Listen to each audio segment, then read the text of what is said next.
তো আমার প্রিয় ছাত্রছাত্রীরা, এই ভিডিওতে আমি তোমাদের রায় ও মার্টিনের প্রশ্নবিচিত্রা বই থেকে ব্যানার্জিডাঙ্গা হাই স্কুলের সম্ভাব্য আসা কিছু প্রশ্ন উত্তর নিয়ে আলোচনা করব। এই সমস্ত প্রশ্ন উত্তরগুলি তোমাদের প্রথম পরীক্ষার জন্য খুব গুরুত্বপূর্ণ।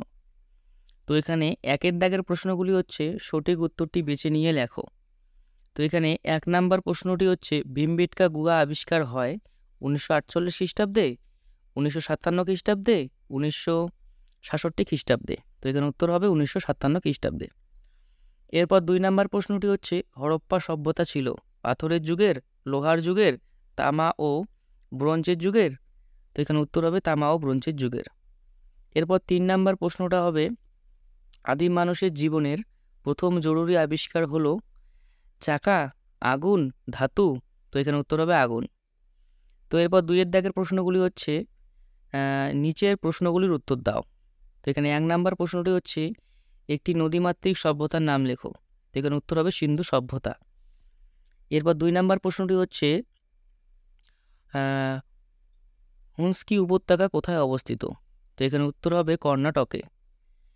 তো এরপর 3 এর দাগের প্রশ্নগুলি হচ্ছে নিচের যে কোনো একটি প্রশ্নের উত্তর দাও। তো এখানে 1 নাম্বার প্রশ্নটি হচ্ছে সিটাডেল কি। তো উত্তর হবে হরপ্পা নগরগুলিতে বসতি অঞ্চল দুটি আলাদা এলাকায় ভাগ করা ছিল। শহরের এই উঁচু এলাকা থাকতো, প্রত্নতান্ত্রিকরা তাকে বলে সিটাডেল। তো এরপর 2 নাম্বার প্রশ্নটি হচ্ছে কিভাবে মানুষ আগুন জ্বালাতে শিখেছিল। তো এখানে উত্তর হবে আদিম মানুষ কিভাবে সর্বপ্রথম আগুন জ্বালাতে শিখেছিল তা সঠিকভাবে জানা যায় না, তবে অনুমান করা হয় যে বন জঙ্গলে লাগা দাবানলের আগুন বা অন্য কোনোভাবে জ্বলে ওঠা আগুন দেখে আদিম মানুষ আগুন জ্বালাতে শিখেছিল। তো এরপর 4 এর দাগের প্রশ্নগুলি হচ্ছে নিচের যে কোনো একটি প্রশ্নের উত্তর দাও। তো এখানে 1 নাম্বার প্রশ্নটি হচ্ছে আগুন ব্যবহারের ফলে মানুষের জীবনে কি কি পরিবর্তন এসেছিল। তো এখানে 1 নাম্বার হবে শীতের হাত থেকে রক্ষা।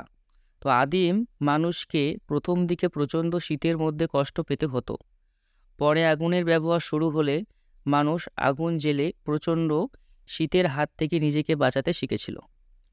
তো এরপর 2 নাম্বার হবে আত্মরক্ষা।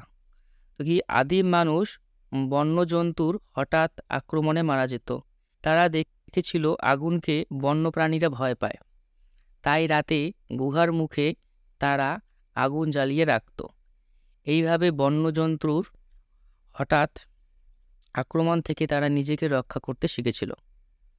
এরপর 3 নাম্বার হচ্ছে খাদ্যের বা খাবারের অভ্যাস পরিবর্তন। তো আগুনের ব্যবহার শুরু হলে আদিম মানুষের খাবার অভ্যাস বদলে যায়, কাঁচা খাওয়ার বদলে তারা খাবার আগুনে ঝলসে খেতে শুরু করে। তো এরপর 2 নাম্বার প্রশ্নটি হচ্ছে সিন্ধু সভ্যতা সিন্ধু নদীর তীরে হরপ্পা সভ্যতা কেন গড়ে উঠেছিল। তো এখানে উত্তর হবে ভারতের প্রথম সভ্যতা সিন্ধু উপত্যকায় বিকশিত হয়েছিল, কারণ সিন্ধু নদী ব্যবস্থায় সিন্ধু উপত্যকায় সেচের জলের একটি স্থির উৎস নিয়ে আসে, যা এই অন্যথায় শুষ্ক অঞ্চলে কৃষিকাজ সম্ভব করে তোলে। নিয়মিত নদী বন্যার ফলে উর্বর মাটিও জমা হয়, যার ফলে যা ফসলের জন্য ভালো।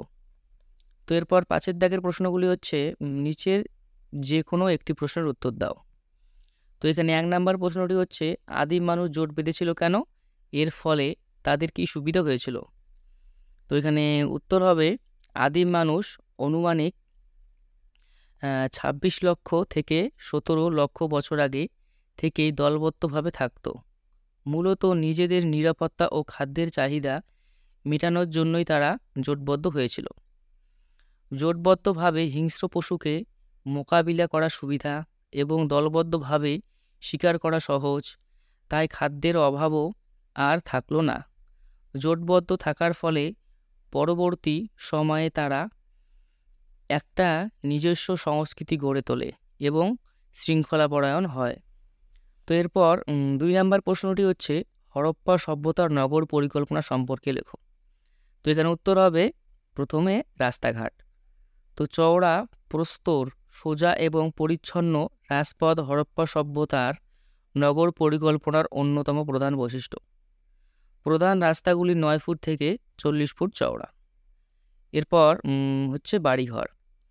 তো হরপ্পা সভ্যতায় পোড়া ইটের তৈরি দোতলা, তিনতলা বড় বাড়ি যেমন ছিল, তেমনি মাঝারি ও ছোট আয়তনের বাড়িও ছিল।